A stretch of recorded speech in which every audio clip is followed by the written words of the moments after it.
पद संख्या 22। इस पद के अंतर्गत सूरदास जी ने दर्शाया है कि उद्धव गोपियों को योग का संदेश दे रहे हैं, लेकिन गोपियां उस संदेश को पसंद नहीं कर रही हैं और उनके योग संदेश को, ज्ञान संदेश को सुनकर के गोपियां और भी ज्यादा व्याकुल हो जाती हैं, पीड़ित हो जाती हैं, उनका विरह और ज्यादा बढ़ जाता है। तो इस प्रकार से गोपियां जवाब देती हैं, अखियां हरि दर्शन की भूखी। तो उद्धव को कहती हैं कि हे उद्धव सुनो कि हमारी आंखें तो हरि दर्शन, हरि अर्थात प्रभु दर्शन की भूखी हैं। हमारी आंखें सिर्फ श्री कृष्ण का दर्शन करना चाहती हैं, वो उनके लिए ही तड़पती हैं। कैसे रहें रूप रस रांची, ये बतिया सुन रूखी। कहते जो ये बतियां, तुम्हारी बातें, ज्ञान योग की तुम्हारी बातें बड़ी रूखी सूखी हैं, उसमें कोई भी रस नहीं है। और हमारी आंखें सदा ही प्रभु के रूप रस रांची, प्रभु के रूप में, रस में, प्रेम के रस में रांची अर्थात डूबी हुई रहती हैं। तो प्रभु के रूप रस में डूबी हुई जो हमारी आंखें हैं, हमारा मन है, वो तुम्हारी ये रूखी सूखी बातें कैसे सुन सकता है। हमारी ये आंखों की भूख प्यास तुम्हारी इन बातों से कैसे मिट सकती है। अवधि गनत इकटक मग जोवत, तब एती नहीं झूठी। तो कहते अवधि, अवधि अर्थात समय, गनत गिनते हुए, एक टक होकर, मग, मग अर्थात रास्ता, जोवत अर्थात रास्ता तकते हुए, रास्ता निहारते हुए, प्रतीक्षा करते हुए। तो गोपियां कहती हैं कि हमारी आंखें एक टक श्री कृष्ण के आने की इंतजार कर रही थी।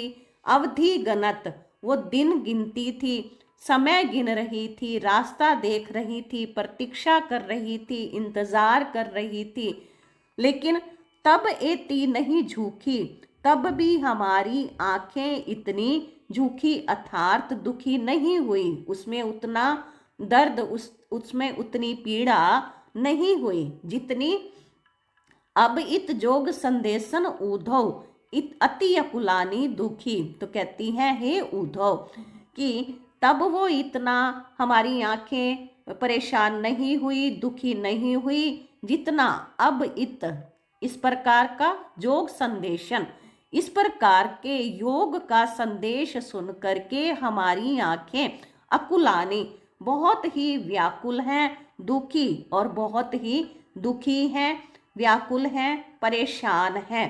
बारक वह फुर मुख फेर दिखायो। कहती अब गोपियां अपने मन के भाव उद्धव को बता रही हैं कि हे उद्धव, हमारे ऊपर अगर तुम एहसान करना चाहते हो तो बारक बारी वह मुख, कहती एक बार श्री कृष्ण जी का मुख फेरी दिखायो, एक बार हमें श्री कृष्ण जी का मुख दिखा दो, दर्शन करा दो। कौन सा? दुही पीवत पतूखी, पै अर्थात दूध, पतूखी पत्ते पर, कि पत्ते के दोने में जो दूध पीते थे, ऐसा स्वरूप हमें फिर से श्री कृष्ण जी का दिखा दो कि श्री कृष्ण जी पत्ते में दूध पी रहे हों, वो दृश्य, वो दर्शन हमें करा दो। सूर सिकत हठी चलायो, ये सरिता है सूखी। सूरदास जी गोपियों के माध्यम से एक और बहुत सुंदर उदाहरण प्रस्तुत कर रहे हैं। गोपियां कहती हैं हे उद्धव, तुम हमें जो निर्गुण निराकार परमात्मा के योग का उपदेश दे रहे हो, वो बिल्कुल ही हमारे लिए व्यर्थ है। सिकत हठी चलायो, कहते कि तुम जो हठ पूर्वक हमें समझाने के लिए, सिकत अर्थात रेत पर नाव चला रहे हो, क्योंकि नाव चलती है पानी पे। कहते कि ये ज्ञान चलेगा उनके हृदय में जिनके मन में प्रेम ना हो। तो कहते हमारे मन में ज्ञान का भाव नहीं टिकेगा, हम तो रेत के समान है और रेत पर नाव चलती नहीं है, ये सरिता है सूखी। कि हम नदियाँ सुखी हैं, हमारे अंदर ज्ञान का प्रवाह नहीं है, इसलिए तुम्हारे ये ज्ञान और योग का संदेश हमारे पास काम नहीं करेगा। ये योग संदेश हमारे ऊपर कोई प्रभाव नहीं डालेगा, क्योंकि जैसे व्यक्ति सूखी नदी की रेत में हठ पूर्वक अगर नाव चलाए तो वो उसकी कोशिश सारी बेकार होती है, क्योंकि नदी में पानी हो तब ही नौका पार होती है। बिना पानी के नदी की रेत पर कोई भी नाव चलाना असंभव होता है। इसी प्रकार तुम्हारे योग का संदेश हमारे ऊपर कोई प्रभाव नहीं डालेगा। तो इस प्रकार से गोपियों ने अपने प्रेम भाव को अति महत्वपूर्ण दर्शाया है। विशेष इसमें पहले जैसा ही है। पद संख्या 23। इस पद के अंतर्गत सूरदास जी ने वो भाव प्रस्तुत किए हैं जब उद्धव गोपियों को निर्गुण भक्ति का संदेश सुनाते हैं और उनके संदेश को गोपियां स्वीकार नहीं करती हैं और वो श्री कृष्ण जी के प्रति अपने प्रेम भाव को व्यक्त करती हैं, दर्शाते हुए कहती हैं, हमारे हरि हारिल की लकड़ी। कहते हमारे हरि, हरि अर्थात प्रभु, हमारे प्रभु श्री कृष्ण हारिल की लकड़ी। हारिल एक पक्षी होता है, लकड़ी अर्थात लकड़ी। वह अपने पैर में एक लकड़ी या तिनका पकड़ करके रखता है, हमेशा ही अपने पंजों में लकड़ी तिनका पकड़ के रखता है, क्योंकि उसको लगता है कि उसके साथ कोई आधार है, आश्रय है। तो इस प्रकार कहती है कि हमारे लिए तो हमारे प्रभु हमारे जीवन का आधार है। मन वच करम नंद नंदन सो उर यह दृढ़ कर पकड़ी। तो कहते हमने जैसे हारिल पक्षी बड़ी मजबूती से उस लकड़ी को, तिनके को पकड़ करके रखता है, उसी प्रकार हमने भी मन वच कर्म, मन वचन और कर्म से नंद नंदन, नंद के पुत्र श्री कृष्ण को और यह दृढ़ कर पकड़ी, बड़ी मजबूती से अपने उर अर्थात हृदय में पूरी तरह से जकड़ कर पकड़ा हुआ है। बड़ा मजबूती से हमने श्री कृष्ण को, प्रभु को मन वचन कर्म से अपने हृदय में पकड़ लिया है। जागत सोवत सपने, कहते कि जागते हुए, सोते हुए, सपने में सो तुख काने काने जकरी। तो कहते हर समय ही कि सोते जागते उठते बैठते हम सारा दिन रात श्री कृष्ण जी का ही ध्यान करती हैं, जकरी रटती रहती हैं, उनका नाम ही रटती हैं। सुनत ही जोग लगत ऐसी अली जो करुई ककरी। हे अली, अली अर्थार्थ भंवरा, कि हे भंवरे, हे उद्धव, सुनत ही तुम्हारे जोग, इस योग संदेश को सुन करके, योग साधना, इस ज्ञान साधना के संदेश को सुन करके ऐसा लगता है कि जैसे करुई, कड़वी ककड़ी हो। जैसे कड़वी ककड़ी होती है, उसे खा नहीं सकते। कहती उसी प्रकार ही हमें ये तुम्हारा ज्ञान योग अच्छा नहीं लग रहा है। तुम हमारे लिए जो ये निर्गुण ईश्वर का ज्ञान लेकर के आए हो, सोई व्याधि हमें ले आए। जो ज्ञान का उपदेश, निर्गुण परमात्मा का जो संदेश हमें दे रहे हो, ऐसे लगता है व्याधि, कोई नई बीमारी हमारे लिए ले आए हो, जिसे हमने देखी सुनी ना करी। हमने कभी ना तो ये सुना है ना देखा है, ना ही कहते अब वो ऐसी बीमारी है जिसे हमने कभी भोगा नहीं है। तो ये योग संदेश हमने कभी सुना नहीं, किया नहीं, तो हमारे लिए यह बेकार है। यह तो सूर तिन्हई लई दीजे जिनके मन चक्रे। तो सूरदास जी कहते हैं, वो गोपियां जवाब दे रही हैं कि यह योग का संदेश तिन्हई उनको देना जिनके मन चक्री, जिनके मन में चक्री, चक्री है, यानी कि जिनका मन चक्कर खाता है, मन भटकता रहता है, यहाँ वहाँ लटकता रहता है, जिनका मन चंचल है, तो उन्हीं को ही यह योग साधना का संदेश देना। कहते हमारा मन तो हमारे प्रभु श्री कृष्ण में ही टिका हुआ है, जुड़ा हुआ है, इसलिए हमारे जीवन में इस योग संदेश का कोई भी स्थान नहीं है, हमारे लिए इस योग का कोई महत्व नहीं, कोई लाभ नहीं। तो आप ये संदेश उनको दो जिनका मन भटक रहा है। तो इसमें गोपियों की दृढ़ भक्ति के दर्शन हो रहे हैं। तो विशेष सारा वैसे ही है जैसा पहले है। पद संख्या 24।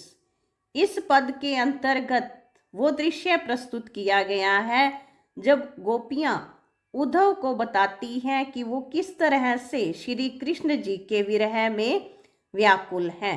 बिन गोपाल वैरिन भई कुंजई।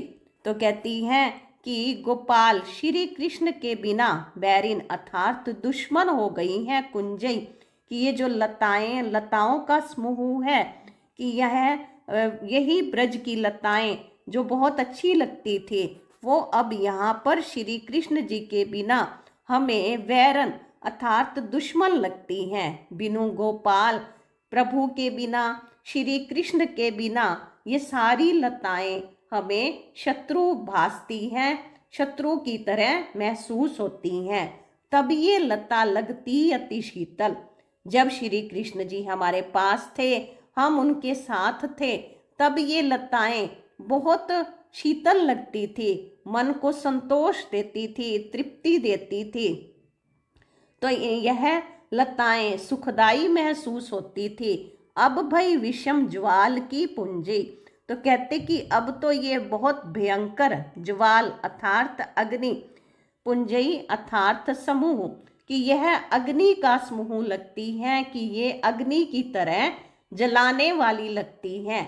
तो अब वियोग के समय श्री कृष्ण जी से बिछड़कर ये लताएं अग्नि के समूह की भांति हमें जलाती हैं। ये तेज अग्नि की तरह हमें जला रही हैं। फिर कहती हैं वृथा बहती यमुना, खग बोलत वृथा कमल फूले अली गुंजई। कहते कि अब श्री कृष्ण जी के बिना यमुना का बहना भी वृथा बेकार लगता है। जब श्री कृष्ण जी यहाँ थे तो यमुना भी प्रिय लगती थी। अब यमुना का जल, यमुना का बहना हमें बेकार लगता है। खग बोलत, ब्रज में जो भी पक्षी अब चहचहाते हैं, बोलते हैं, वृथा, वे सब बेकार लगते हैं। कमल फूलई अली गुंजई, कमल के फूलों पर अली अर्थात भंवरे की, गुंजई अर्थात गुंजार, भंवरे फूलों पर गुंजार करते हैं, गुनगुनाते हैं। अब उनका गुनगुनाना भी सब कुछ बेकार लगता है। पवन, हवा, पानी, घनसार, बादल, संजीवनी। कहते कि ये जितने भी यहाँ पर वृक्ष हैं, बादल हैं, वातावरण है, ये सभी ही यहाँ पर दुख देने वाले बन गए हैं। तो कहती हैं गोपियाँ कि इस समय जो यहाँ की हवा है और यहाँ का जो यमुना नदी का जल है घनसार, और जो यहाँ पर बादलों का ये सब पानी, ये सब कुछ ही व्यर्थ लग रहा है। दधिसुत होता है चंद्रमा, किरण, चंद्रमा की किरणें जो शीतलता देती हैं, तो वो हमें भानु, भानु अर्थात सूर्य, सूर्य की तरह भुंजई अर्थात हमें जला रही हैं। तो कहती कि चंद्रमा की किरणें वैसे तो शीतलता देती हैं, लेकिन इस समय जब कृष्ण यहाँ नहीं है तो हमें सूर्य की किरणों की तरह वो जलाती हैं। तो कहने का भाव, गोपियाँ कहती हैं कि यहाँ पर सब उल्टा हो गया है, सब कुछ व्यर्थ हो गया है, बेकार हो गया है। जो सब कुछ पहले सुखदाई था वो सब अब दुखदाई हो गया है। ए उद्धव कहियो माधव सो। कहते कि हे उद्धव, जाकर के हमारा संदेश माधव श्री कृष्ण जी को दे देना। मदन मारी किन्नी हम लुंजई। कहते जो यह कामदेव है, मदन, मदन अर्थात कामदेव, कामदेव हमें मार मार कर लुंजई लुंजई अर्थात बहुत ही हमें जैसे किसी भी हथियार से बहुत तेज घायल किया जाता है, तो कहते उसी प्रकार कामदेव हमें घायल कर रहा है, हमें बिल्कुल ही जैसे उसने घाव से भर दिया है। सूरदास प्रभु को मग जोवत, मग अर्थात रास्ता, जोवत अर्थात देखते हुए कि प्रभु का इंतजार करते हुए, रास्ता निहारते हुए, अखियां भई वरन ज्यो गुंजई, वरन अर्थात रंग, कि आंखों का जो रंग है रोने के कारण से गुंजई बिल्कुल गुंज फूल की तरह लाल हो गया है, आंखें लाल हो गई हैं। तो इस प्रकार गोपियां अपना बता रही हैं, अपनी दशा अवस्था का वर्णन कर रही हैं कि यहाँ सब कुछ ही बेकार लग रहा है अब, और वो इंतजार करते करते उनकी आंखें भी लाल हो गई हैं, वो भी पीड़ित हो रही हैं। तो इस प्रकार से गोपियों की विरह भावना को इसमें प्रकट किया गया है, बाकी विशेष पहले जैसा ही है। पद संख्या 25। इस पद के अंतर्गत विरह में व्याकुल, विरह से पीड़ित गोपियां अपनी हालत बताती हुई कहती हैं कि वो श्री कृष्ण जी से प्रेम करती हैं, लेकिन वो सच्ची विरहाणी नहीं है। तो उसके लिए वो उदाहरण देती हुई बताना चाहती हैं कि अगर वो सच्ची विरहाणी होती तो ये ज्ञान योग के संवाद सुन करके उनके प्राण निकल गए होते। तो कहते इस संवाद के बाद हमारा ये प्राण बचा हुआ है, हमारी जान बची हुई है, हमारे तन में प्राण बाकी हैं। तो कहते कि इसका मतलब हम सच्ची विरहाणी नहीं हैं। तो कहती हैं गोपियां, उद्धव हे उद्धव, ना हम विरही, कि हम ना तो सच्ची विरहाणी, ना तुम दास, तुम भी सच्चे दास नहीं हो। क्यों? कहत सुनत घट प्राण रहत है, हरित जी भजहु आकाश। कहते कि तुम हमें कब से संदेश दे रहे हो, यही संवाद कर रहे हो कि हरि तजी, श्री कृष्ण जी को तजी छोड़ दो, और भजहु आकाश, आकाश अर्थात निराकार, निराकार ईश्वर की योग साधना करने का तुम हमें संदेश दे रहे हो, और श्री कृष्ण जी की प्रेम भक्ति को छोड़वाना चाहते हो। उनको छोड़ करके हमें संदेश दिया जा रहा है कि हम निर्गुण ईश्वर का भजन करें, उन निर्गुण निराकार ईश्वर की भक्ति को अपना लें। कहते कि अगर यह सुनकर भी हमारे प्राण जो बाकी बचे हुए हैं, इस शरीर में हमारी जान है, तो इसका मतलब हम सच्ची विरहाणी नहीं है, हमारा प्रभु से सच्चा प्रेम नहीं है। तो उदाहरण देती हुई कहती हैं कि अगर विरही मीन मरत जल बिछरे, छाड़ी जियन की आस, अगर हम सच्ची विरहाणी होती तो उस मछली की जैसे होती, जो मछली विरही मीन की जो मछली जल बिछरे, जल से जब अलग हो जाती है तो वो छाड़ी जीवन की आस, जीने की आस इच्छा छोड़ देती है और अपने प्राण त्याग देती है। तुरंत ही वो मृत हो जाती है, मर जाती है, उसके प्राण निकल जाते हैं। तो कहते हमसे तो अच्छी विरहाणी वो है कि जो बिछड़ते ही प्राण त्याग देती है। कहते हमारे तो प्राण निकले ही नहीं, उल्टा ही तुम्हारी बातें सुन रहे हैं तो हमारे प्राण निकल जाते, तो हम सच्ची विरहाणी हो जाती।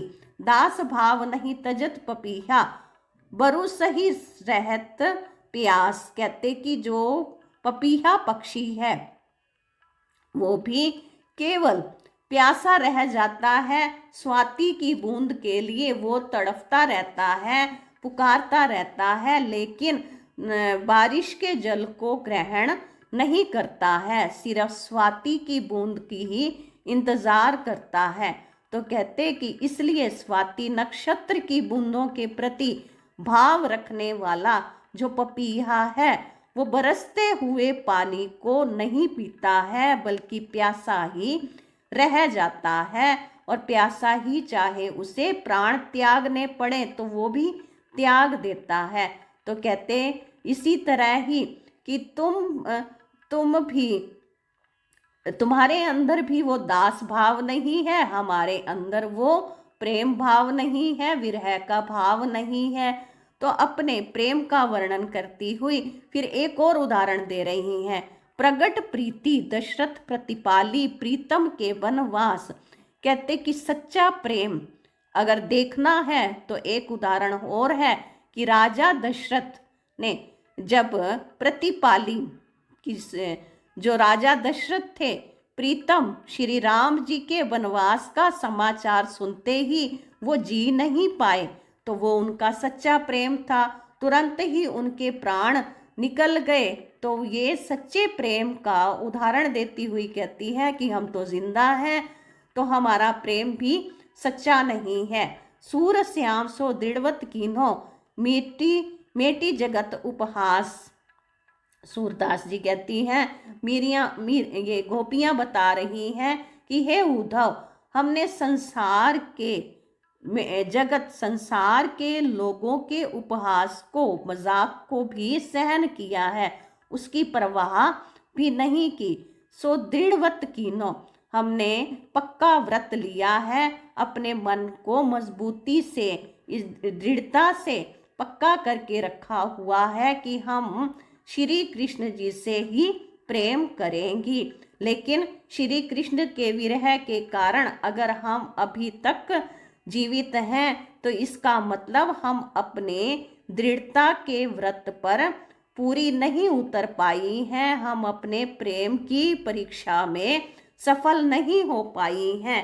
तो इस प्रकार यहाँ पर गोपियों ने अपने विरह का बताया है कि हमारा विरह कम है, हम कम विरहणी हैं, हमारा प्रेम कहीं ना कहीं कमी में है, जिस वजह से हमारे प्राण अभी तक बचे हुए हैं, प्राण अभी तक नहीं निकले हैं।